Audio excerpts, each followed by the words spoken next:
welcome back to the channel. I am your host, Zemba Demba Hemba Jemba Do. You.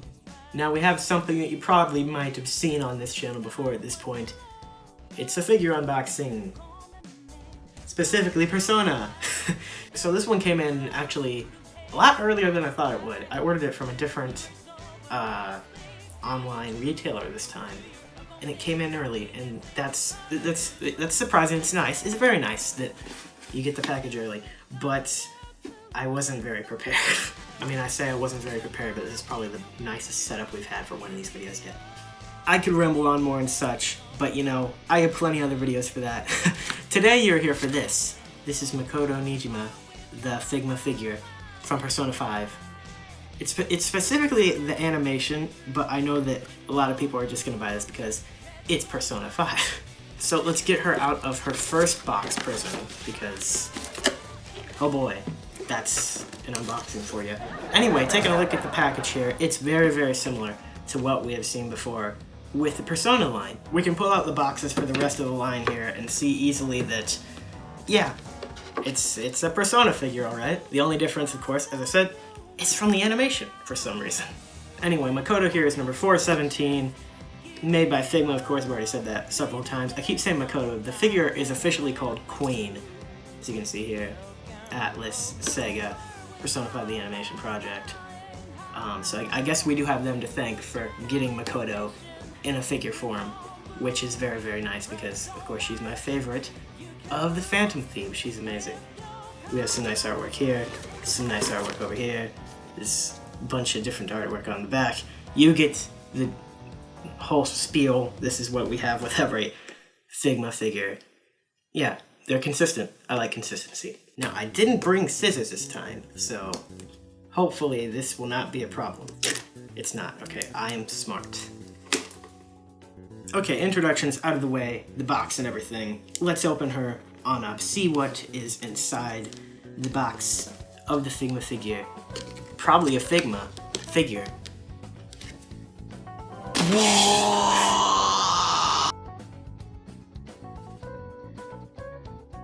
And here we go. Here is Makoto out of the box. And first thing you see, there's not a lot going on here. You usually take a look, you open one of these Figma figures.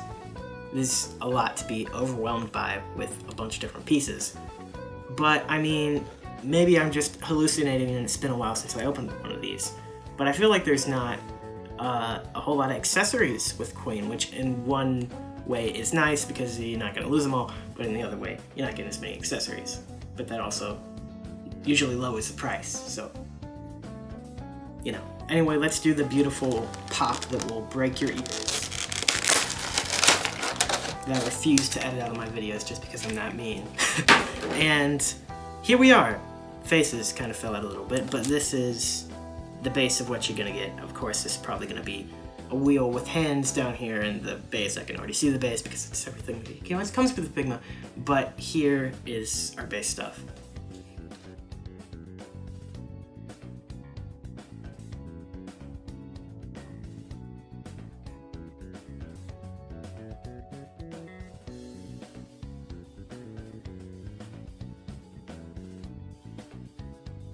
So we're gonna go ahead and start off with the boring stuff, which of course is the accessories.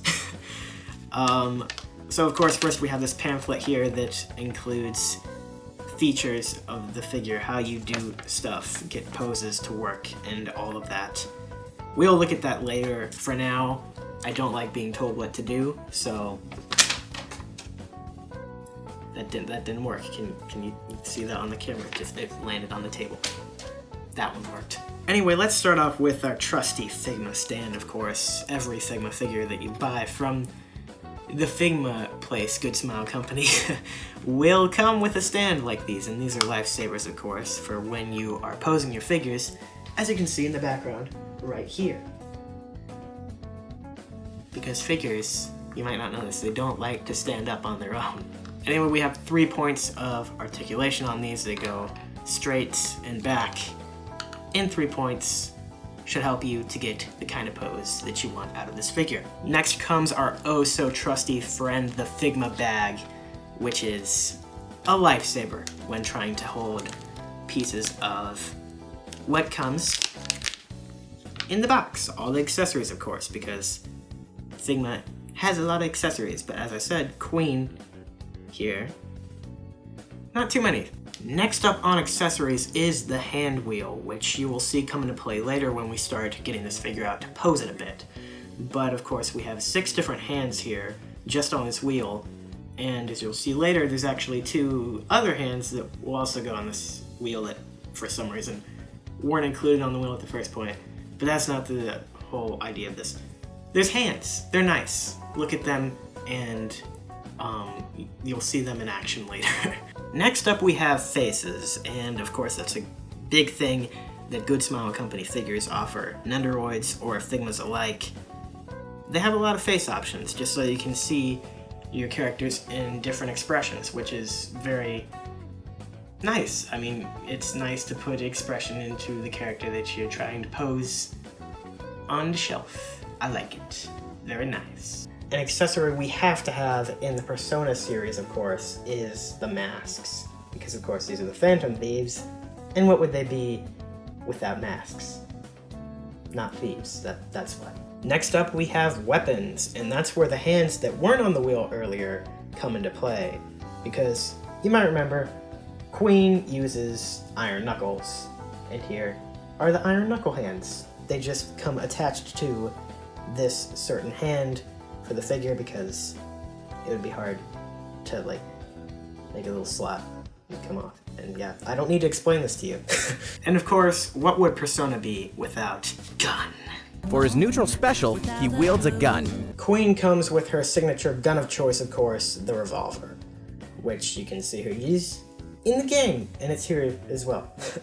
And finally, the last accessory in this kit is the Phantom Thieves calling card, which this is a very nice accessory. I'm a little surprised we didn't get it up until now.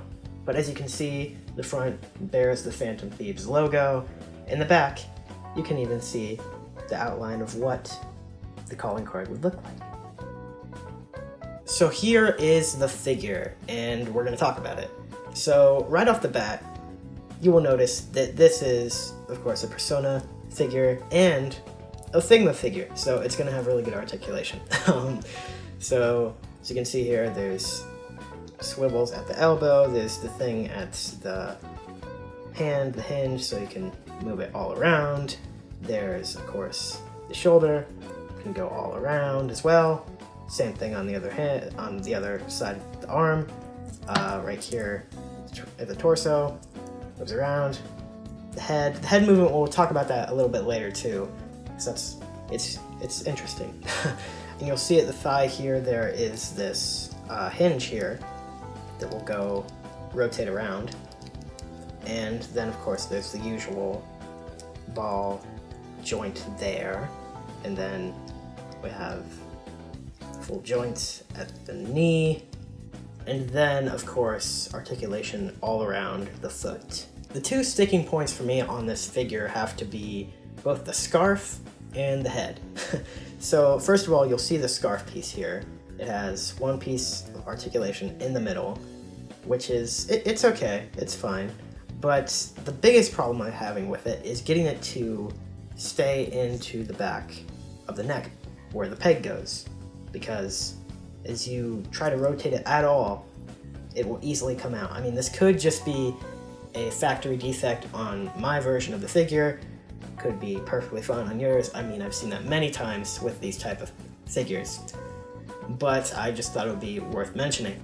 The other point I found very interesting, as I said, has to be the head articulation, because if you tilt it up, you will see that the head is, for the most part, hollow. There's no real head there. Build design wise, this is actually very similar to most of the other figures that Figma has produced. I guess it's just based on the head proportions of Makoto here, that the head doesn't really fully cover up where the joint is, and from the side you can kind of see it, and if you make her look up too much, you get this monstrosity. Overall, these two minor complaints for me really don't ruin the figure at all. I really like this figure. It's like a figure of Makoto. How could you get that wrong? You can't, especially when it's Figma doing it. They know how to make a good figure, and it is a good figure.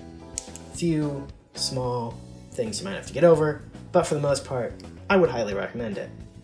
And now, of course, is the part of the video where we're going to start looking at poses and stuff. So, as I said, I really like this figure. It has two minor issues with it that I can easily get over, and I'm very happy with it. I think it's good for the price you're going to pay, and it's another great Figma figure. Also goes very great with the existing line that we have over here, and our Sim that's not made by Figma, but yeah. And thank you guys for watching. I hope you enjoyed the video. I hope you learned more about the figure. If you were on the fence about it, I hope this somehow helped you decide if this is for you. And thank you for watching. Make sure you subscribe. I have lots of videos coming. Some really exciting stuff really soon. And I will see you later for another Figma video, because there's more coming. There's a lot of Phantom Thieves, guys. We gotta get them all. It's like Pokemon, except with Phantom Thieves. It's amazing. I love it. Anyway, I will see you here back around October for Ryuji. See you later.